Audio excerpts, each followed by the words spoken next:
فرمایا والضحا، دحا سے مراد چاشت کا وقت، واللیل اذا سجا، اور قسم مجھے رات کی جب وہ چھا جائے۔ فرمایا دحا سے مراد حضور کی ولادت باسعادت کا دن ہے۔ فرمایا واللیل اذا سجا سے مراد حضور آقا علیہ الصلوۃ والسلام جس رات معراج فرمانے گئے ہیں، والضحا سے مراد حضور کا نور علم ہے، واللیل اذا سجا سے مراد فرمایا حضور کا دامن عفو و کرم ہے۔ تو میرے آقا پھر مسکرا دیے، فرمایا وابسہ جو پوچھنے آئے تھے وہ تم خود بتاؤ گے یا میں محمد خود ہی بتا دوں کیا پوچھنے آئے تھے؟ حضور کل قیامت کے دن ہمارے شفیع ہوں گے، وکیل نہیں ہوں گے۔ ایک ہے وکیل، ایک ہے شفیع۔ والضحا سے مراد حضور کا چمکتا ہوا چہرہ ہے، اور واللیل اذا سجا سے مراد حضور کی زلف عنبری ہیں۔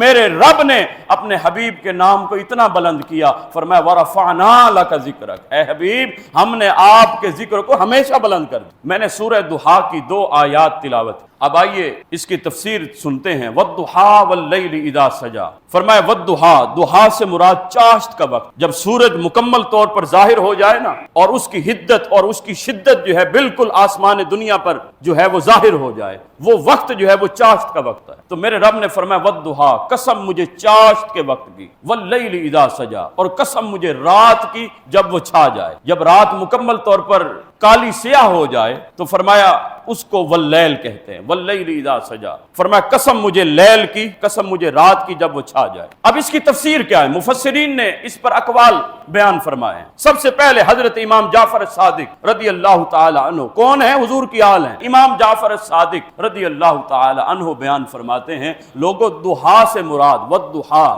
فرمایا ضحیٰ سے مراد حضور کی ولادت باسعادت کا دن ہے۔ واللیل اذا سجا، فرمایا واللیل اذا سجا سے مراد حضور آقا علیہ الصلوۃ والسلام جس رات معراج فرمانے گئے، فرمایا یہ معراج کی رات ہے۔ فرمایا والضحیٰ سے مراد ولادت کا دن، اور واللیل اذا سجا سے مراد معراج کی رات۔ گویا اللہ فرماتا ہے محبوب جب آپ اس دنیا میں آئے تو مجھے اس دن کی بھی قسم، اور جس رات آپ معراج کی رات جب آپ دلہا بن کر میرے پاس آئے تو مجھے اس رات کی بھی قسم۔ والضحیٰ واللیل اذا سجا، فرمایا والضحیٰ سے مراد حضور کی ولادت باسعادت کا دن ہے جس روز میرے آقا جلوگر ہوئے، اور واللیل اذا سجا سے مراد حضور کی معراج کی وہ رات جس رات میرے آقا اللہ کا دیدار بلا حجاب کرنے گئے۔ یہ سب سے پہلا معنی۔ دوسرا معنی والضحیٰ واللیل اذا سجا، مفسرین فرماتے ہیں، اور بالخصوص حضرت شیخ عبدالعزیز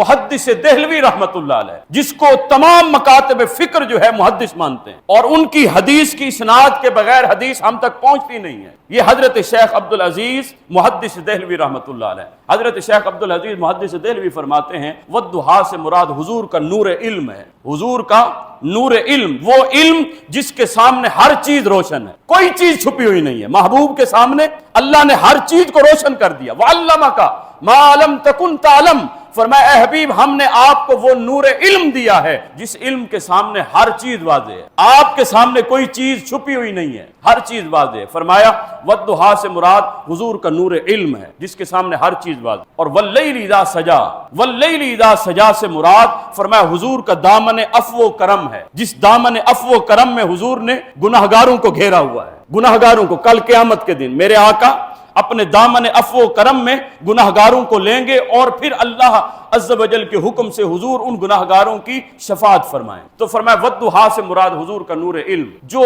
مکمل طور پر اپنے جو امتیوں کے چھپے ہوئے رازوں کو جانتا ہے، یہ ہے حضور کا وہ نور علم جو اللہ عز و جل نے اپنے حبیب کو عطا فرمایا۔ وہ کس طرح؟ میں مثال دیتا ہوں، حدیث پاک، مجلس رسول لگی ہے، میرے آقا جلوگر ہیں، اتنے میں ایک صحابی ہے جن کا نام ہے حضرت وابسہ بن معبد رضی اللہ تعالی عنہ، صحابی رسول ہیں، مجلس رسول لگی ہے، میرے آقا جلوگر ہیں۔ اب مجلس کے دوران وہ آئے، اب مجلس کے دوران جب آئے نا تو مجلس کے آداب یہ ذہن نشین کیجئے گا، اور میرے آقا حضرت محمد مصطفیٰ علیہ الصلوۃ والسلام مکمل طور پر اس کی اصلاح فرماتے ہیں۔ میرے آقا فرماتے ہیں جمعے کے دن بالخصوص خیال کیا کرو، لوگوں کی گردنیں پھلانگ کر آگے آنے کی کوشش نہ کیا کرو۔ آداب مجلس کیا ہے، آداب محفل کیا ہے؟ جہاں جگہ ملے وہیں بیٹھ جاؤ۔ یہ پہلے آنے والوں کو چاہیے کہ وہ پہلے اگلی جگہ پر کریں، پھر اس کے بعد جو ہے وہ پیچھے آنے والوں کو، تاکہ آہستہ آہستہ جگہ مل جائے۔ باقی گردنیں پھلانگنے سے حضور آقا علیہ الصلوۃ والسلام نے منع فرمایا گناہ کبیرہ ہے۔ اب یہ بھی صحابی رسول تھے،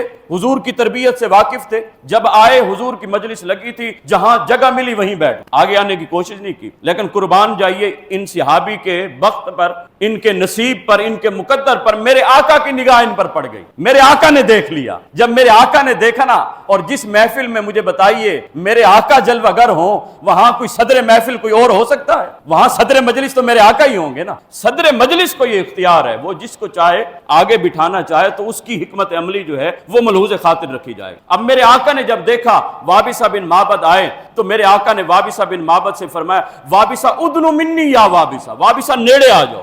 حضرت وابصہ کہتے ہیں میں اٹھا، تھوڑا سا آگے بیٹھا، لیکن ادب ملحوظ خاطر تھا کہ اتنا قریب نہیں، ادب پہلا کرینہ ہے محبت کے کرینوں میں۔ حضرت وابصہ کہتے ہیں پھر بھی ابھی گیپ تھا، ابھی فاصلہ تھا، میں وہاں بیٹھنے لگا تو حضور نے پھر فرمایا ادنو منی یا وابصہ، وابصہ نہیں اور نیڑے آؤ۔ کہتے میں تھوڑا سا اور اٹھا، لیکن ابھی پھر بھی فاصلہ تھا میرے اور حضور کے درمیان۔ حضور نے فرمایا نہیں ادنو منی یا وابصہ، وابصہ یہ نہیں اور نیڑے آؤ۔ کہتے ہیں میں پھر اور کتنا نیڑے آیا، اتنا میں نیڑے آیا میرے گھٹنے حضور کے گھٹنوں سے مس ہو رہے۔ فرمایا پھر میں اتنا نیڑے آیا، جب اتنا نیڑے بیٹھ گیا نا، یہ حضور کا نور علم کیا ہے، جس علم کے سامنے ہر چیز واضح ہے۔ جب بیٹھ گئے نا تو حضور نے فرمایا وابصہ کچھ پوچھنے آئے تھے؟ وابصہ کوئی سوال تھا؟ تو حضرت وابصہ بن معبد رضی اللہ تعالی عنہ عرض کرتے یا رسول اللہ جی ہاں کوئی سوال تھا، کچھ پوچھنا تھا۔ تو میرے آقا پھر مسکرا دیے، فرمایا وابصہ جو پوچھنے آئے تھے وہ تم خود بتاؤ گے یا میں محمد خود ہی بتا دوں کیا پوچھنے آئے تھے؟ ڈٹھے ورق قرآن دے کھول سارے، تیری شان جہاں نہیں کوئی اور ڈٹھا، تیری شان دا کرے مقابلہ جڑا انہوں عاشقاں ازلی چور ڈٹھا۔ کوئی نور آکے کوئی بشر آکے پہندا رات دینے ایہو شور ڈٹھا، اللہ والیاں گل مکا چھڈی تو سہور ڈٹھا سہور ڈٹھا۔ جس نے کوٹ مٹھن سے بیٹھے دیکھا پھر اس نے نعرہ لگایا الیوم بسر حدید وے، ہر وقت یار تے دید وے، خلقت کو جیندی گول ہے ہر دم فرید دے کول۔ تو اب جب حضور نے فرمایا نا وابصہ جو پوچھنے آئے ہو میں خود بتا دوں، یا رسول اللہ پھر تو کمال ہو جائے گا اگر آپ خود ہی بتا دیں۔ میرے آقا نے فرمایا یہ والضحیٰ کی تفسیر ہے کہ میرا رب فرماتا ہے اے حبیب ہم نے آپ کو نور علم عطا فرمایا ہے، آپ اپنے امتی کے سینے کے اندر چھپے ہوئے راز کو بھی جانتے ہیں۔ میرے آقا فرمانے لگے اے وابصہ تم نیکی اور بدی کے بارے میں پوچھنے آئے تھے؟ یا رسول اللہ قسم بخدا میرا یہی سوال تھا، میں یہی پوچھنے آیا تھا۔ اب میرے آقا پھر مسکرائے، فرمایا جو اب یہ جو سوال ہے تمہارا اس کا جواب مجھ سے چاہتے ہو یا تم خود ہی بتانا چاہتے ہو؟ یا رسول اللہ اگر مجھے آتا ہوتا تو پھر سوال کاہے کو بنتا، پھر تو سوال نہ کرتا نا۔ تو صحابہ فرماتے ہیں میرے آقا نے، اب ذرا غور کیجئے، حضور آقا علیہ الصلوۃ والسلام نے اپنی 3 یہ مبارک انگلیاں لی، فضرب علی صدری فقال استفتح من قلبک، میرے آقا نے ان کے سینے پر، یہ دل پر میرے آقا نے 3 انگلیاں ماری اور فرمایا یہ اندر مفتی بیٹھا اسی سے پوچھ لے، یہ تجھے بتا دے گا نیکی کسے کہتے ہیں اور بدی کسے کہتے ہیں۔ فرمایا باہر سے فتوے لینے کی ضرورت نہیں کہ نیکی کسے کہتے ہیں بدی کسے کہتے ہیں، صاحب و قسم بخدا نیکی وہی ہے جو تمہارا دل جہاں قرار پکڑ جائے، تمہارا دل جب تمہیں داد دے دے کہ صاحب یہ ضمیر نے داد دے دی کہ صاحب واقعی جو عمل کیا ہے یہ اللہ کی رضا کے لیے تھا، تو اس کو نیکی سمجھیے گا۔ اور جب آپ بظاہر اللہ کی رضا کے لیے کام کر رہے ہیں لیکن اندر دکھلاوا ہے کہ لوگوں کو پتہ چلے، شیخ صاحب نے، چودھری صاحب نے، حاجی صاحب نے اتنی سخاوت کر دی، سخاوت کے سمندر بہا دیے، تو لیکن مقصد کیا تھا؟ لوگ دیکھ لیں۔ فرمایا اس کو بدی کہتے ہیں، یہ اندر ضمیر کی طرف سے گھنٹیاں بج رہی ہوتی ہیں، صاحب یہ جو تو کام کر رہا ہے نا اس کو نیکی نہیں کہتے، اس کو بدی کہتے ہیں۔ تو میرے آقا نے فرمایا کسی سے پوچھنے کی کوئی ضرورت نہیں، اے وابصہ بن معبد اپنے دل سے پوچھ لیا کرو، یہی دل اندر مفتی بیٹھا ہے، یہی بتا دیتا ہے یہ کام نیکی ہے اور یہ کام خیر نہیں بلکہ شر ہے، بدی ہے۔ فرمایا یہ ہے نیکی اور بدی۔ تو میرے آقا حضرت محمد مصطفیٰ علیہ الصلوۃ والسلام کو اللہ نے وہ دولت علم عطا فرمائی کہ جس دولت علم کے سائے میں اللہ عز و جل کے حبیب حضرت محمد مصطفیٰ اپنے امتیوں کے چھپے ہوئے رازوں کو جانتے ہیں۔ یہ والضحیٰ کی تفسیر ہے، واللیل اذا سجا۔ فرمایا کہ حضور کا دامن عفو و کرم ہے، جس دامن عفو و کرم میں حضور نے گناہگاروں کو گھیرا ہوا ہے۔ حدیث پاک ہے، میرے آقا نے کیا فرمایا؟ شفاعتی لأہل الکبائر من امت، فرمایا میں محمد کل قیامت کے دن میری شفاعت کا حقدار کون؟ لأہل الکبائر من امتی، میری امت کے سب سے بڑے بڑے جو گناہگار ہوں گے کل قیامت کے دن میں محمد ان کی شفاعت کروں گا۔ میرے آقا حضرت محمد مصطفیٰ ان کی شفاعت فرمائیں گے۔ حضور کل قیامت کے دن ہمارے شفیع ہوں گے، وکیل نہیں ہوں گے۔ ایک ہے وکیل، ایک ہے شفیع۔ اب میں اس کا فرق آپ کے سامنے واضح کرتا ہوں۔ وکیل اکثر بیٹھے ہیں۔ وکیل کون ہوتا ہے؟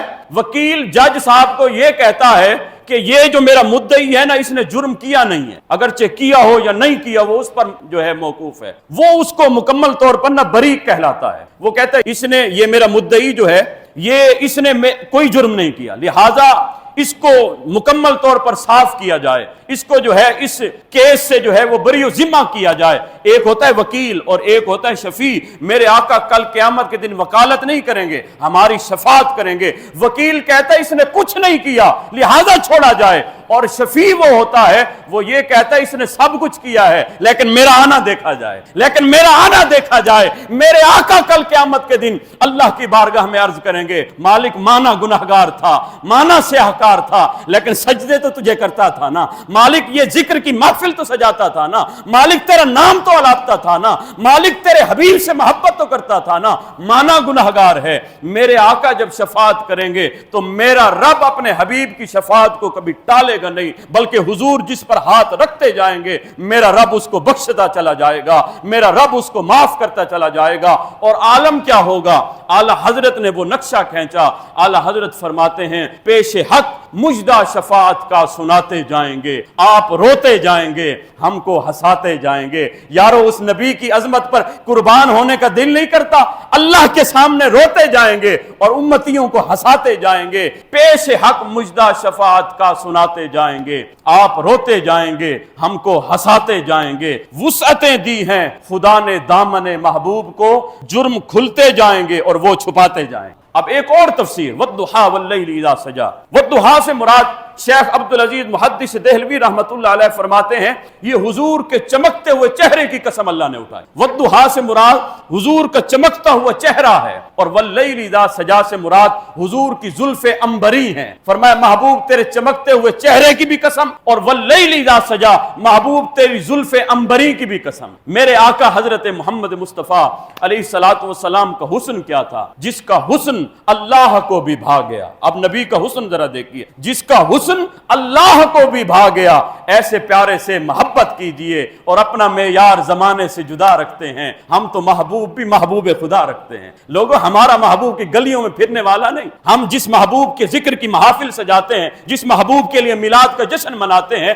ہمارا محبوب تو وہ ہے جو اللہ کے بھی محبوب ہے۔ اپنا معیار زمانے سے جدا رکھتے ہیں، ہم تو محبوب بھی محبوب خدا رکھتے ہیں۔ میرے آقا حضرت محمد مصطفیٰ کو اللہ نے وہ حسن دیا، وہ تابناکی عطا فرمائی، وہ جمال عطا فرمایا، وہ کمال عطا فرمایا۔ صحابی رسول ہیں حضرت عبداللہ ابن رواحہ رضی اللہ تعالی عنہ فرماتے ہیں یارو اگر میرے آقا کو اللہ کوئی معجزہ نہ دیتا، قرآن بھی نہ دیتا، میرے آقا کو اللہ معراج جیسی دولت بھی نہ دیتا، کوئی معجزہ نہ دیتا، لیکن صرف اور صرف ایک چیز میرے آقا کے چہرے انور کے اندر جو تابناکیاں تھی، فرمایا کوئی بھی آتا اگر اس کے دل میں محبت ہوتی نا وہ فوراً ایمان لے آتا، فوراً وہ کلمہ پڑھ لیتا، کیونکہ حضور کے حسن کو اللہ عز و جل نے اس طرح تابناک فرمایا۔ یہ وہ حسن ہے جو حضرت یوسف کو اسی حسن کا صدقہ ملا ہے۔ یہ ملائکہ کے اندر جو نور ہے وہ اسی نور کا صدقہ ہے۔ ہو نہ یہ پھول تو بلبل کا ترنم بھی نہ ہو، چمن دہر میں کلیوں کا تبسم بھی نہ ہو، یہ نہ ہو ساقی تو پھر میں بھی نہ ہو، خم بھی نہ ہو، بزم توحید بھی دنیا میں نہ ہو، تم بھی نہ ہو، خیمہ افلاک کا استادہ اسی نام سے ہے، نبض ہستی تپش آمادہ اسی نام سے ہے۔ محمد نہ ہوتے تو اے بندہ پرور خدا خود ہی ہوتا، خدا ہی نہ ہوتی۔